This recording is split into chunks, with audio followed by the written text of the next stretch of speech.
RPGs were just starting to catch fire in the West, Konami released Suikoden and Suikoden 2 on the PlayStation. Even though they were overshadowed by blockbusters like Final Fantasy VII and Dragon Quest VII, the two games garnered immense praise from fans and attracted a substantial cult following.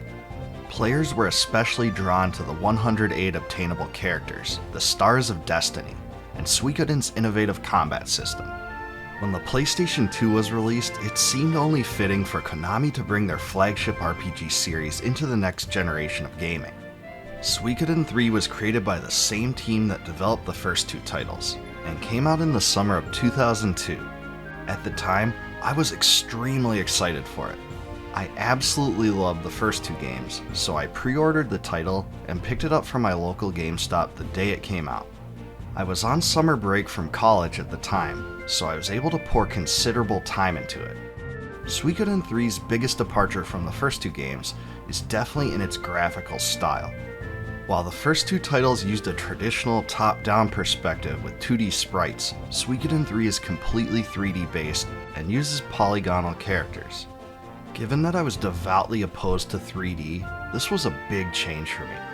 Running around in an open world and seeing the characters appear so differently than what I expected really altered the experience. It was Suikoden coming to grips with a new age of gaming. Graphics weren't the only innovation embraced by Suikoden 3, because the way in which the story is presented was also very different from the previous entries. This one features a storytelling mechanism called the Trinity Sight System, where the player chooses one of three different protagonists at the start of the game. Hugo is the son of the Karaya clan leader in Grassland, Chris is the acting captain of the Zexen Knights, and Geto is the captain of a unit from Harmonia, the kingdom mentioned in the previous Suikoden games. All come from different backgrounds and have varying perspectives, and you can't glean absolutely all specifics of the story from a single playthrough alone. However, you do have the ability to switch your point of view to a different protagonist after the end of every chapter, so you can switch things up on the fly a bit. By meeting specific conditions, it's also possible to unlock 3 optional viewpoints in addition to the 3 mandatory ones. One of them is that of Luke, the zany magician and servant to Leknot in the previous Suikoden games. In this one, however, he's the primary antagonist, and Suikoden 3 takes place 15 years after Suikoden 2. Luke's vision of a bleak future drives him to gather the elemental true runes and manipulate Zexen and the Grasslands into war. In addition, Uber, the mysterious villain from the first 2 Suikoden games, makes his return in this one. For fans of the series, these connections were among the best aspects of Suikoden 3, and went a long way to counterbalance some of the issues I had with it. Like the first 2 Suikoden games, your combat party can contain up to 6 characters. However, there are a lot of general changes to the battles themselves.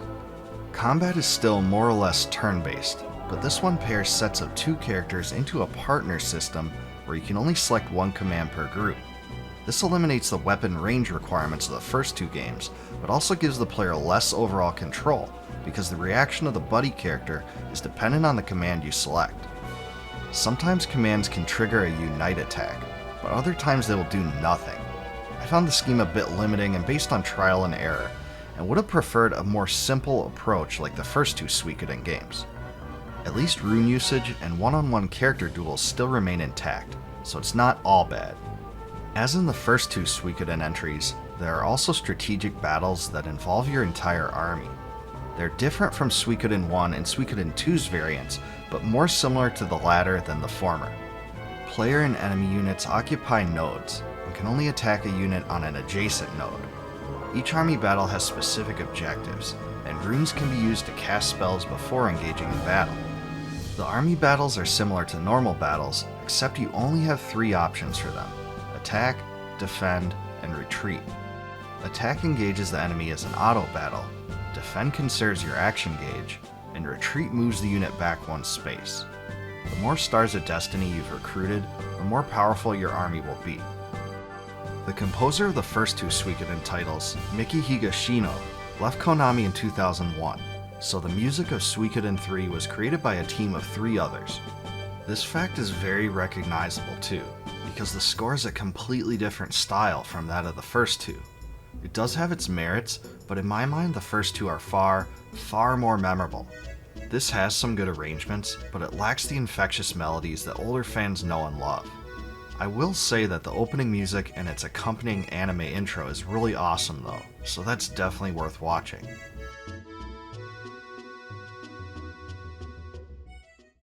One of the best parts of the first two Suikoden games is that you get a castle that gets progressively bigger and bigger the more characters you recruit.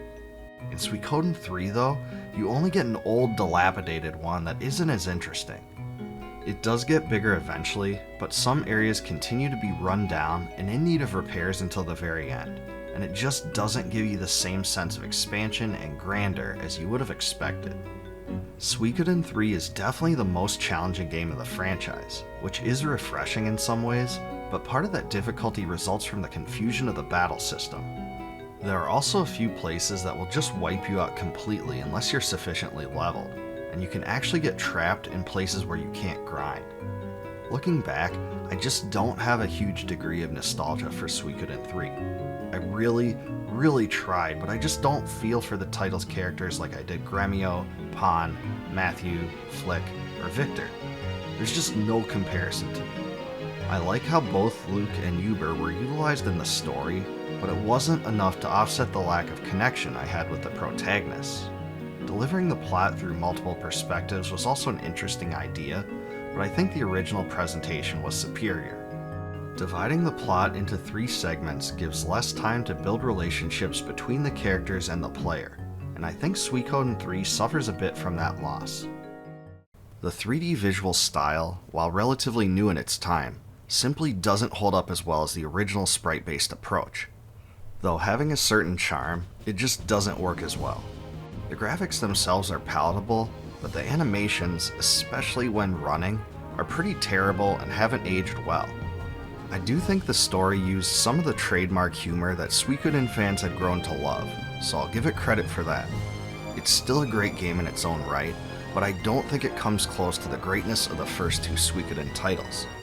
Still, it's probably a top 10 RPG on the system, and certainly worth playing for old school RPG enthusiasts. So where do you think Suikoden 3 ranks in terms of the series? Let me know in the comments below. Please like the video and subscribe to my channel for more retro RPG content, and please join my Discord community linked in the description.